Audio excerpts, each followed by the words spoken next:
नमस्ते, सदा वत्सले मातृभूमि, जय हिंद। दोस्तों, आज के टॉप डिफेंस हेडलाइंस हैं। अमेरिका की दादागिरी सामने आई।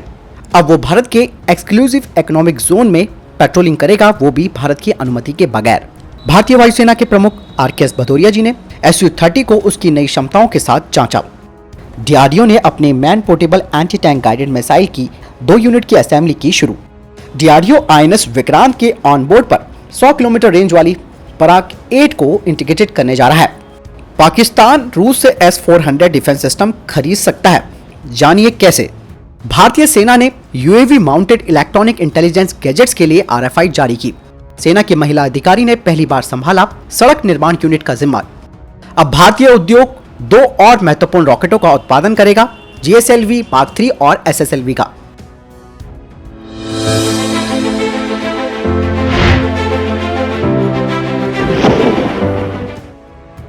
दोस्तों, अमेरिका की दादागिरी एक बार फिर से सामने आई है। अमेरिका ने कहा है कि उसकी US नेवी की 7th फ्लीट, जो कि गाइडेड मिसाइल डिस्ट्रॉयर है, वो अब भारत के एक्सक्लूसिव इकोनॉमिक जोन में पेट्रोलिंग करेगा, वो भी भारत की अनुमति के बगैर।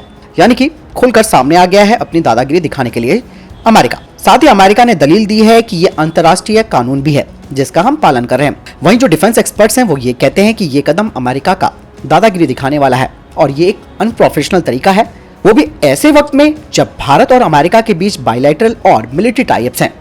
और यही नहीं, जो क्वाड देश हैं, वो आजकल ज्वाइंट एक्सरसाइज भी कर रहे हैं ईस्टर्न इंडियन ओशियन रीजन में। यहाँ पर दोस्तों एक बात समझने वाली है कि दक्षिणी चीन सागर पर अमेरिका को प्रेशर हो जाता है चाइना का, और वहां पर ये हर कदम फूंक फूंक कर रखता है। दोस्तों, अमेरिका की ये हिम्मत नहीं होती है, वो दक्षिणी चीन सागर में गश्त तो करता है, लेकिन वो चाइना के एक्सक्लूसिव इकोनॉमिक जोन पर इस तरीके की पेट्रोलिंग नहीं कर सकता, क्योंकि चाइना भी वहां पर पूरी तरीके से खड़ा है। यानी कि भारत की मजबूरी का फायदा अमेरिका यहां पर उठा रहा है और भारत से अनुमति तक नहीं ले रहा है। अभी हाल ही में आपने ये भी सुना होगा कि चाइना ने स्पेशली दक्षिणी चीनी सागर के लिए एक परमिशन लेटर की बात कही है कि कोई भी जहाज, चाहे वो कमर्शियल हो या फिर नॉन कमर्शियल हो, अगर वो दक्षिणी चीनी सागर पर आता है तो उसे उससे पहले पूरी जहाज की इंफॉर्मेशन देनी होगी, उसके अंदर क्या है, इस सारी चीजें बतानी होंगी। और इस बारे में अमेरिका ने उस टाइम पे ये कहा कि हम नहीं मानते इस चीज को, लेकिन अब उसको मानना पड़ रहा है, क्योंकि चाइना इस पॉलिसी को लागू कर चुका है और जो भी जहाज वहां से जा रहे हैं वो अपनी इंफॉर्मेशन बकायदा चाइना को दे रहे हैं। और ऐसे में अमेरिका भी ऑब्वियस सी बात है दे रहा होगा जवाब, लेकिन भारत ही क्यों, हम ही क्यों दबे इसके आगे, जबकि क्वाड समूह हमारा बना हुआ है, क्वाड समूह का भारत हिस्सा भी है। उसके बावजूद भी इस कदम को किस तरीके से आप लोग देखते हैं दोस्तों, कमेंट सेक्शन में लिखकर जरूर बताएं। हालांकि मैं तो पूरी तरह से कहूंगा कि ये दादागिरी है, इसके अलावा और कुछ नहीं। Air chief marshal RKS Bhadauria ji ने SU-30 से उड़ान भरी और उसकी नई क्षमताओं को जांचा। साथ ही आरकेएस भदौरिया जी ने aircraft test crew, system testing establishment और सॉफ्टवेयर डेवलप करने वाले इंजीनियरों से भी मुलाकात की। आपको बता दें कि SU-30 की बढ़ी हुई क्षमता में aircraft and system testing establishment का काफी कुछ हाथ है। ऐसे में कुछ सॉफ्टवेयर तैयार किए गए हैं जिन्हें सार्वजनिक रूप से नहीं बताया जा सकता है, लेकिन ये जो नया सॉफ्टवेयर है वो भविष्य की लड़ाई के लिए बेहद महत्वपूर्ण होने वाला है। DRDO अब man portable anti tank guided missile system की 2 यूनिट की असेंबली लगा रहा है और इनका टेस्ट 2021 के अंत में भी होगा। आपको बता दें कि इस man portable anti tank guided missile system की जो रेंज है वो 2.5 किलोमीटर है और ये एडवांस इमेजिंग इंफ्रारेड सेंसर और इंटीग्रेटेड एवियोनिक्स से लैस है। और सबसे बड़ी बात है कि इसमें टॉप अप्रोच क्षमता भी है।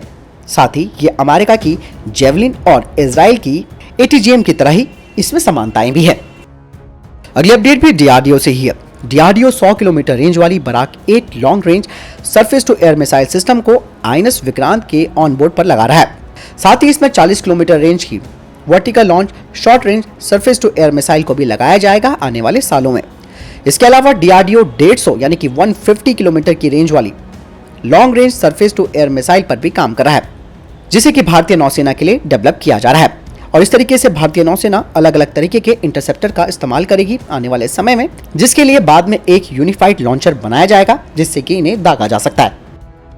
भारत के 3 राज्यों की सरकारों ने रशिया के क्लाशनिकोव के साथ एक कमर्शियल बातचीत की है, जिसके तहत वे AK-103 की यूनिटें खरीदेंगे इस साल से। और इन AK-103 राइफल्स को इन 3 राज्यों की पुलिस फोर्स और पैरामिलिट्री फोर्सेस को भी दी जाएगी, जो कि राज्य में तैनात है। और इन तीनों राज्यों को AK-103 राइफल अगले कुछ महीनों में मिल जाएंगी। हालांकि इन तीनों राज्यों के नाम नहीं बताए गए हैं, लेकिन जल्दी हमें पता चल जाएगा। फ्रांस की डसॉल्ट एविएशन ने कहा है कि उनकी कंपनी अपने आंतरिक मामलों को और कड़े करने जा रही है ताकि किसी तरीके का भ्रष्टाचार ना हो। उन्होंने कहा कि गवर्नमेंट टू गवर्नमेंट डील के तहत 36 राफेल्स की डिलीवरी अगले साल तक पूरी हो जाएगी और इस सौदे में किसी भी तरीके का कोई उल्लंघन भी नहीं किया गया और फ्रांस की एंटी करप्शन एजेंसी इसे क्लीन चिट दे चुकी है। यानी कि दोस्तों यहाँ पर यह बात साफ है कि राफेल डील में कोई घोटाला नहीं हुआ, क्योंकि वहां की जो एंटी करप्शन एजेंसी है वो क्लीन चिट दे चुकी है।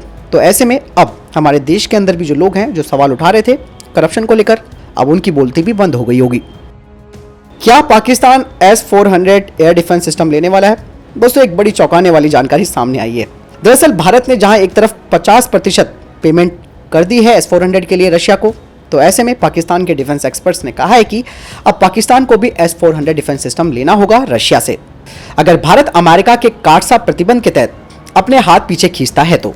लेकिन दोस्तों ये बात तो पाकिस्तानी जो उल्टे सीधा बयान देते हैं वो तो करते ही हैं, लेकिन रशिया पूरी तरीके से इनके सपोर्ट में है। जी हाँ, रशिया ने कहा है कि वो ऑब्वियस सी बात है पाकिस्तान को स्पेशल मिलिट्री इक्विपमेंट्स देगा काउंटर ऑपरेशंस के लिए, और रशिया ने यह भी कहा कि हम पाकिस्तान के साथ ज्यादा से ज्यादा नेवल और मिलिट्री जॉइंट एक्सरसाइज भी करते रहेंगे। हालांकि यहाँ पर भारत की एक सबसे महत्वपूर्ण नजर इस बात पर रहेगी कि जो रशिया के प्रेसिडेंट व्लादिमीर पुतिन भारत आने वाले हैं, क्या वो इस यात्रा के दौरान पाकिस्तान जाते हैं या नहीं।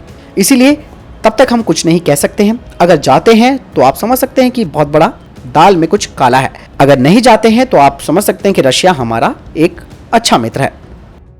बॉर्डर रोड ऑर्गेनाइजेशन यानी कि सीमा सड़क संगठन ने उत्तराखंड में अपनी 75वीं रोड कंस्ट्रक्शन कंपनी यानी कि RCC के लिए पहली बार एक महिला सेना अधिकारी को ऑफिसर कमांडिंग नियुक्त किया है। रक्षा मंत्रालय ने कहा कि मेजर आयना के तहत 3 platoon commander captain Anjana, assistant executive engineer Bhavna Joshi और assistant executive engineer Vishnu Maya पहली RCC बनी है। ये नियुक्ति 30 अगस्त को की गई थी। भारतीय सेना ने UAV mounted electronic intelligence gadgets के लिए RFI जारी की है, जो कि भारतीय सेना की जो लिमिटेशंस होती है ग्राउंड बेस्ड सेंसर्स को लेकर उसको दूर करेगा। दरअसल भारतीय सेना ने एक प्रोजेक्ट लॉन्च किया है जिसके तहत एयरबॉर्न सिस्टम को माउंट किया जाएगा अनमैन्ड एरियल व्हीकल के ऊपर, ताकि यह भारतीय सेना की जो ग्राउंड बेस्ड इलेक्ट्रॉनिक इंटेलिजेंस है उसकी लिमिटेशंस को दूर करेगा। क्योंकि कोई भी चीज अगर हाइट से ऑपरेट होती है यानी कि ऊंचाई से ऑपरेट की जाती है तो ऐसे में उसकी रेंज और उसकी क्षमता और खास करके इलेक्ट्रॉनिक सिग्नल और जो कैप्चरिंग इक्विपमेंट्स है वो बेहतर तरीके से जानकारी प्रोवाइड करा पाते हैं। और इनकी क्षमता जो होती है वो जमीन में जो ऑलरेडी हमारे पास, और इनकी क्षमता इस परियोजना को इंदौर के पास महू में स्थित सेना के सैन्य कॉलेज ऑफ टेलीकम्युनिकेशन इंजीनियरिंग द्वारा निष्पादित किया जा रहा है। वर्तमान में भारतीय सेना में इलेक्ट्रॉनिक युद्ध प्रणाली मैनपैक या फिर वाहन पर आधारित है और इन प्रणालियों में कई तरीके की समस्याएं हैं, जैसे कि इनकी तैनाती को लेकर और इनकी फ्लेक्सिबिलिटी को लेकर, यानी कि ये लिमिटेशंस हैं। इसके अलावा पहाड़ों में और रेगिस्तान के कुछ मैदानी इलाकों में भी कई तरीके की दिक्कतें आती हैं। इसीलिए सेना ने अपने एलिवेटेड प्लेटफॉर्म के डिजाइन और विकास के लिए इस परियोजना को शुरू किया है। इस प्रणाली में एक UAV शामिल होगा जिस पर सेंसर और कम्युनिकेशन पेलोड लगाया जाएगा और ऑपरेशन मिशन के दौरान UAV को नियंत्रित करने और उसे दोबारा लैंड कराने के लिए एक ग्राउंड स्टेशन भी स्थापित किया जाएगा। और ये जो ग्राउंड स्टेशन होंगे वो UAV के द्वारा कैप्चर किए गए डेटा की रिकॉर्डिंग, प्रोसेसिंग और विश्लेषण के लिए जिम्मेदार होंगे। सेना को आवश्यकता है कि इनका जो इंड्योरेंस टाइम है वो कम से कम 6 घंटे का होना चाहिए और ये 15 किलोग्राम का पेलोड ले जा सकता हो और ये 3000 मीटर की उड़ान भर सकता हो। साथ ही साथ इसमें GPS और किसी भी तरीके की टक्कर का पता लगाने और बचाव प्रणाली जैसे एविनिक्स भी शामिल होने चाहिए।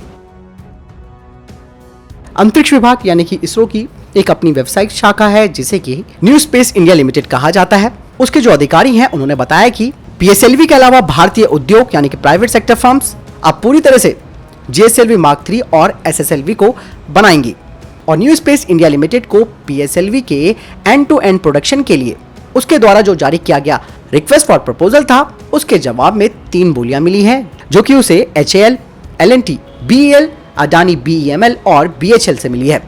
न्यू स्पेस इंडिया लिमिटेड के अधिकारियों ने कहा कि हालांकि अभी हम तकनीकी मूल्यांकन कर रहे हैं इन तीनों बोलीदाताओं से और जो अगले 2 महीने में पूरी हो जाएगी, जिसमें कि बोली लगाने वाले को ठेका मिल जाएगा और जिसे भी सिलेक्ट किया जाता है वो PSLV को 5 नंबरों में बना कर देगा, यानी कि उसकी जिम्मेदारी उसके पास होगी और पूरे PSLV का प्रोडक्शन यानी कि उत्पादन करने के लिए बोली लगाने वाले के चयन के तुरंत बाद new space India limited GSLV Mark 3 के एंड टू एंड उत्पादन के लिए भी एक्सप्रेशन ऑफ इंटरेस्ट जारी करेगी।